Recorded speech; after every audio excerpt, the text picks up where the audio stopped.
মামুনির বিয়েতেই সুধার মুখোমুখি তেজ। হ্যাঁ বন্ধুরা, এমনটাই দেখা যাবে। বিস্তারিত জানতে ভিডিওটিতে লাইক দিয়ে চ্যানেলটি সাবস্ক্রাইব করে দেখতে থাকুন। গল্পের শুরুতে দেখা যায় ডলের ছবি দেখে তো চমকে ওঠে, আর ডল মারা গিয়েছে সেটা জানতে পেরে সুধা ভীষণ কষ্ট পায়, আর সুধার হাত থেকে এটা ওটা পড়ে যেতে লাগে। আর সেই শব্দটা শুনে সুধার মা আর ঝিনুক দুজনেই চমকে ওঠে আর বলে, কি ব্যাপার, কিসের শব্দ হলো? এই বলে সুধার মা ছুটে সুধার কাছে চলে যায়, আর তারপর গিয়ে দেখতে পায় যে সুধা ডলের ছবিটা দেখে খুবই উত্তেজিত হয়ে পড়ে।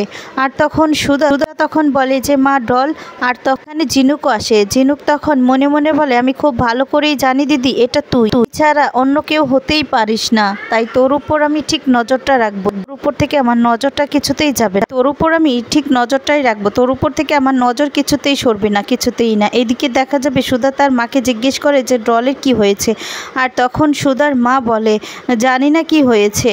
আর তখন বলে যে হঠাৎ করেই দেখতাম একটা ওষুধ খেত, আর সেই ওষুধটা খেত, আমি জিজ্ঞেস করতাম যে সেটা কিসের ওষুধ, কিন্তু ও আমাকে বারবার করে এড়িয়ে যেত। পরে জানতে পারলাম সেটা ওজন কমানোর ওষুধ। কারোর বুদ্ধিতে সেই ওজন কমানোর ওষুধটা খেয়ে হঠাৎ করে একদিন আমাদের সবাইকে ছেড়ে চলে যায়, যা শুনে ভীষণ কষ্ট পায় সুধা। আর তখনই ঝিনুক বলে যে মা, আমাদের পারিবারিক বিষয় তুমি ওনাকে কেন বলছো, ওনার কাছে কেন বলছো, আমি সেটাই বুঝতে পারছি না। তখন সুধা বলে, একজন মানুষ মারা গিয়েছে, তার কথা জানতে চাইবো না, তার জন্য কষ্ট হবে না? ঝিনুক তখন বলে, বাবা, আপনার চোখে দেখছি জলও চলে এসেছে, আপনি যে বাহিরের মানুষকে নিয়ে এতটা ভাবেন সেটা তো আমি বুঝতে পারি না। তখন সুধা বলে, এটাই স্বাভাবিক, একটা মানুষ মারা গেলে কষ্ট পাবে, সেটা স্বাভাবিক নয় কি?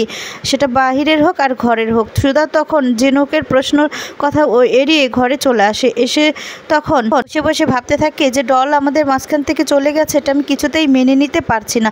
তখনই দেখা যাবে সুধার মেয়ে সুধা আর তেজের ছবিটা একসাথে দেখতে পায়। দেখতে পেয়ে তখন সুধার কাছে নিয়ে যায়, আর নিয়ে তখন বলতে থাকে, এই হিরো আঙ্কেলটাই কি আমার বাবা? এই হিরো আঙ্কেলটার সাথেই তুমি ছবি তুলেছো, আগে কেন বলনি তুমি? ওদিকে দেখা যাবে এদিকে দেখা যাবে প্রথম চলে আসে, আর তখন তোরির জন্য একটা পুতুল নিয়ে আসে। তোরি তখন পুতুলটা দেখে খুব খুশি হয়ে যায় আর জড়িয়ে ধরে। এরপর দেখা যাবে সুধা তখন ছবিটা লুকিয়ে রাখলে সেই মুহূর্তে দেখা যাবে সেখানে জেঠিমা প্রিয়তম আর সুধার জন্য শরবত বানিয়ে নিয়ে আসে। আর তখন জেঠিমা বলে, দেখলাম আপনার স্বামী এসেছে, এই জন্যে শরবতটা নিয়ে এসেছে, নিন শরবতটা খেয়ে নিন। আর তখনই দেখা যাবে তোরি বলে, ওটা তো আমার বাবা নয়, ওটা আমার বন্ধু। আর তখন জেঠিমা বলে, ও আচ্ছা, আপনারা স্বামী স্ত্রী নন তাই না, মানে স্বামী স্ত্রী হবেন। এই বলে সুধা আর প্রীতমের জীবন নিয়ে প্রশ্ন করতে থাকে জেঠিমা। তারপর দেখা মুখের উপর বলে দেয়, দেখুন এগুলো তো আমার পার্সোনাল ব্যাপার, ব্যক্তিগত ব্যাপার, তাই সব প্রশ্নের উত্তর হয় না, সব প্রশ্নের জবাব দেওয়া যায় না। জেঠিমা তখন বলে, ও আচ্ছা, বুঝতে পেরেছি। দেখা যাবে তেজ খুব কষ্ট পেতে থাকে, আর ছবিটা নিয়ে সুধার ছবিটা নিয়ে বলতে থাকে, আর তাদের কথাগুলোই মনে করতে থাকে, আর বলতে থাকে যে 5টা বছর পেরিয়ে গেল, তোমার কি মনে পড়ে না তেজ বসু মল্লিকের? আমি এখনো আমাদের উপর অভিমান করে আছে, আর তেজও নেশা করছে, আর সুধার ছবিটা ধরে এই সমস্ত কথাগুলোই বলছে। আর তখন দেখা যাবে থাকি, তুমি স্বার্থপর সুধা, তুমি স্বার্থপর, একটি বারও তোমার মনে পড়লো না? এদিকে দেখা যাবে সুধাও সেই কথাগুলোই ভাবতে থাকে যে 5টা বছর কেটে গেল, তেজ তোমার কি একবারও আমার কথা, আর তোমার মেয়ের কথা, তোমার সন্তানের কথা তোমার মনে পড়লো না? ওদিকে তেজও সেই ছবিটা রেগে ছুঁড়ে ফেলে দেয়। এদিকে দেখা যাবে জেঠিমা যখন শরবত নিয়ে আসে, আর তখন জেঠিমা যখন ব্যক্তিগত ব্যাপারগুলো জিজ্ঞেস করে, তখন তো সুধা মুখের উপর বলেই দেয় যে এগুলো আমাদের পার্সোনাল ব্যাপার। আর তখন জেঠিমা বলে, আচ্ছা ঠিক আছে। জেঠিমা বলে, আধুনিক যুগ, কি আর বলবো বলুন। তখন জেঠিমা বলে, বিয়ে ছাড়াই বাচ্চা কাচ্চা হয়ে যায়। আর তখনই দেখা যাবে জেঠিমা মনে মনে বলে, আর যাই হোক, এই মেয়ে সুধা হতে পারে না, কারণ সুধা তো তেজ ছাড়া অন্য কারো পুরুষের দিকে নজরই দিত না, তাই এটা কিছুতেই হতে পারে না, সুধা না এটা। অন্যদিকে দেখা যাবে জেঠিমা যখন সুধার মেয়েকে আদর করতে থাকে, আর এদিকে তখন দেখা যায় লুকিয়ে ঝিনুক সব কথাগুলোই শুনতে থাকে, সবটা দেখছে আর বলছে, আমি খুব ভালো করেই জানি যে দিদি এটা তুই, তাই তোর উপর থেকে আমার নজর কিছুতেই সরবে না, কিছুতেই না। এদিকে দেখা যাবে তেজকে সমুদ্র বারবার করে বোঝানোর চেষ্টা করছে, শান্ত করানোর চেষ্টা করলেও তেজ কোনো কিছুতেই শান্ত হচ্ছে না। এরপর দেখা যাবে সমুদ্রকে বলে বলে দেয় যে ফোনে একটা কণ্ঠ শুনতে পেয়েছিলাম, আর সৌমিন নামে একটা মেয়ে আছে না আমাদের মডেল, ওর ফোনটা হঠাৎ করে রিসিভ করেছিল। আর তখন এই বলে সব কিছু খুলে বলে। তারপর সমুদ্র বলে তার মানে ওই সৌমিন বিয়েতেই বৌদি এসেছে। যাই হোক, যদি বৌদি বেঁচে থাকে তাহলে অবশ্যই আমরা বৌদিকে খুঁজে পাবো দাদা, তুই একদম চিন্তা করিস। আমাদের তো সেখানে ইনভিটেশন আছে, আমরা দরকার পড়লে সেখানে যাব, বৌদিকে খুঁজবো। ওদিকে দেখা যাবে সৌমিন বিয়েতে যাওয়ার জন্য সুধা তরিকে সাজিয়ে দেয়। আর তরি বলে যে মা তুমিও বউ হয়েছিল, তোমারও এরকম সাজিয়েছিল তাই না, তোমাকে নিশ্চয়ই সুন্দর দেখাচ্ছিল। তখন ঝিনুক এসে বলে হ্যাঁ আমার দিদির তো বিয়ে হয়েছিল, খুব সুন্দর করে সেজেছিল।